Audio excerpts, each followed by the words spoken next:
wabarakatuh. Pertama, saya mengucapkan syukur kehadrat Allah Subhanahu Wa Taala kerana kita telah pun memasuki bulan Ramadan Al-Mubarak, satu bulan yang cukup mulia bagi kita umat Islam.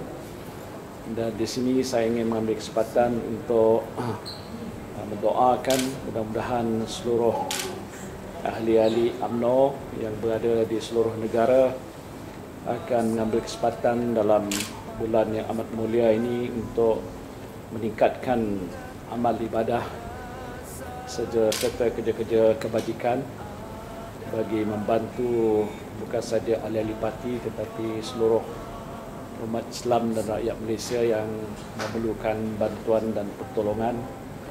Kerana pastinya dalam bulan Ramadan ini ganjaran yang akan diberikan oleh Allah Subhanahu Wa Taala kepada kita berlipat ganda, dan inilah peluang yang amat baik bagi kita untuk meningkatkan kerja-kerja amal dan kebajikan ini.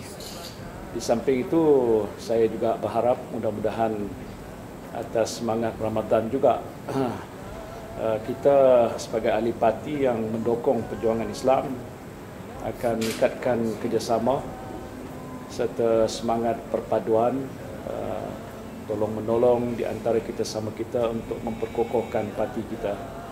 Kerana pastinya kita berhadapan dengan suatu cabaran, malahan ancaman yang amat ketir dalam menghadapi tahun-tahun yang mendatang ini.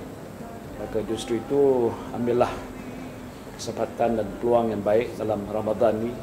Selain kita meningkatkan amal ibadah kita, memupuk semangat ukhuwah dan perpaduan yang lebih erat di antara kita sama kita.